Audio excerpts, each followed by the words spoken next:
दोस्तों नमस्कार, स्वागत है आपका परीक्षा खबरी में। 18 फरवरी 2022 की महत्वपूर्ण खबरों को देखेंगे।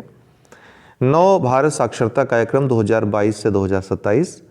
तो सरकार ने इस कार्यक्रम को मंजूरी दी है। नव भारत साक्षरता कार्यक्रम यह राष्ट्रीय शिक्षा नीति 2020 और बजट घोषणा 2021-22 के अनुरूप वयस्क शिक्षा के सभी पहलुओं को कवर करेगी। यह योजना देश के सभी राज्यों, केंद्र शासित प्रदेशों में 15 वर्ष और उससे अधिक आयु के गैर साक्षर लोगों को कवर करेगी। ध्यान रखिएगा, 15 वर्ष और उससे अधिक उम्र के जो गैर साक्षर लोग हैं, ठीक है, उनको कवर करेगी। इसका अनुमानित कुल परिव्यय 1037.90 करोड़ रुपए है। राष्ट्रीय हाइड्रोजन नीति, हाइड्रोजन आपको पता है पर्यावरण फ्रेंडली होता है, तो राष्ट्रीय हाइड्रोजन नीति 17 फरवरी 2022 को इसका शुभारंभ, इसके पहले भाग का शुभारंभ हुआ है। नीति का उद्देश्य देश में हरित हाइड्रोजन उत्पादन को बढ़ावा देना है। नीति के पहले भाग में ऐसे घटक शामिल होंगे जिन्हें सरकार द्वारा तुरंत लागू किया जाएगा, और दूसरा भाग वर्तमान में व्यय वित्त समिति के पास है।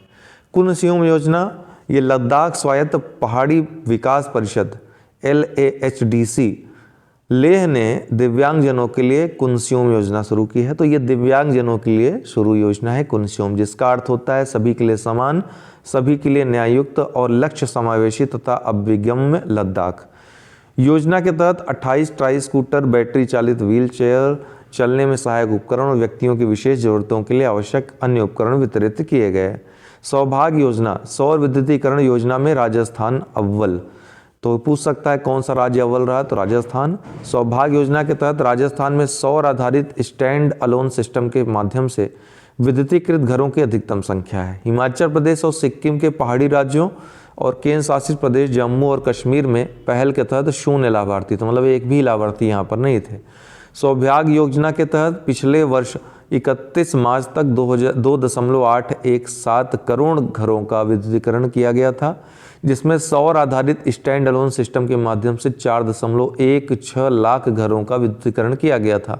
सौभाग्य योजना के तहत राजस्थान में सौर आधारित स्टैंड अलोन सिस्टम के माध्यम से 1,23,682 घरों का विद्युतीकरण किया गया। इसके बाद छत्तीसगढ़, फिर उत्तर प्रदेश तीसरे स्थान पे, फिर असम, बिहार, महाराष्ट्र, उड़ीसा, मध्य प्रदेश इसी क्रम में।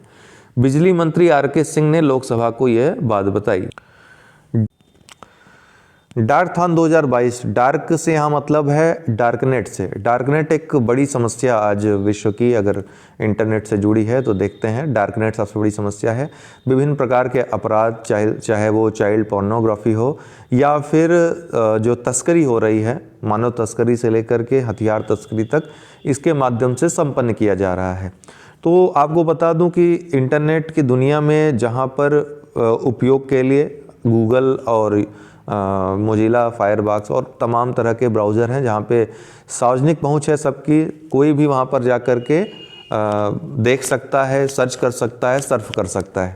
लेकिन डार्कनेट को आप आसानी से नहीं देख सकते, इसके लिए आपको एड्रेस मालूम होना चाहिए। तो विशेष एड्रेस के माध्यम से ही इसको डार्कनेट को चलाया जाता है। इसीलिए ये जो आपराधिक प्रवृत्ति के लोग हैं जो अपराध करते हैं इसके माध्यम से, उनके लिए सुरक्षित हो जाता है, क्योंकि वो विशेष जो लिंक है, जो एड्रेस है, वो केवल उनको मालूम रहता है। इस तरह से वो सुरक्षित तरीके से अपने आपराधिक कार्यों को अंजाम देते हैं, पकड़ में नहीं आते हैं। ठीक है, तो इसी के अगेंस्ट जो है डार्कथॉन 2022, नार्कोटिक्स कंट्रोल ब्यूरो दुनिया भर में डार्कनेट के माध्यम से मादक पदार्थों की तस्करी के विरोध के लिए समाधान खोजने के लिए नई दिल्ली में डार्कथॉन 2022 का आयोजन कर रहा है। उद्देश्य क्या है? डार्कनेट बाजारों की गुमनामी सामने लाने हेतु प्रभावी समाधान खोजने के लिए छात्रों, युवाओं और तकनीकी विशेषज्ञों को शामिल करना। यह 3 चरणों में आयोजित की जा रही है और 22 अप्रैल 2022 को समाप्त होगी। Global entrepreneurship monitor 2021-2022 report. Global entrepreneurship monitor 2021-22 report के अनुसार भारत नया व्यवसाय शुरू करने के लिए चौथा सबसे आसान स्थान है। ठीक है, चौथा। इसमें सऊदी अरब सबसे ऊपर है और उसके बाद नीदरलैंड और स्वीडन का स्थान है। GEM रिपोर्ट ने भारत को विभिन्न उद्यमशीलता ढांचे की शर्तों पर निम्न आय वाली अर्थव्यवस्थाओं में शीर्ष पर रखा है। ये हैं उद्यमी वित्त, वित्त तक पहुंच में आसानी, सरकारी नीति समर्थन और प्रासंगिकता, और सरकारी सहायता, कर और नौकरशाही। डेली करंट क्यूज में क्या है कि इस भारतीय एथलीट को Laureus world breakthrough of the year 2022 पुरस्कार के लिए नामित किया गया है। तो वह हैं नीरज चोपड़ा। विश्व आर्द्रभूमि दिवस 2022 का विषय क्या है? बहुत महत्वपूर्ण है, wetlands action for people and nature.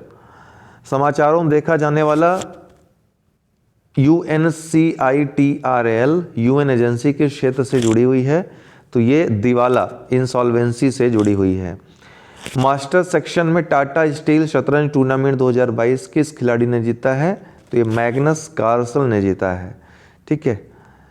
किस केंद्रीय मंत्रालय ने services e health assistance and teleconsultation सेहत पहल शुरू की है? हमने कई बार चर्चा की है, तो रक्षा मंत्रालय ने। HAPPY शॉप किस कंपनी द्वारा या हैप्पी शॉप किस कंपनी द्वारा शुरू किया गया एक नया सुविधा स्टोर व्यवसाय है? तो ये HPCL द्वारा शुरू किया गया हिंदुस्तान पेट्रोलियम कॉरपोरेशन लिमिटेड ने अपने ग्राहकों को उनकी सुविधा पर दैनिक आवश्यकता के उत्पाद उपलब्ध कराने के लिए हैप्पी शॉप ब्रांड नाम के तहत अपने रिटेल स्टोर का उद्घाटन करके गैर ईंधन खुदरा क्षेत्र में अपनी शुरुआत की है। तो आज के लिए इतना ही। बहुत बहुत धन्यवाद।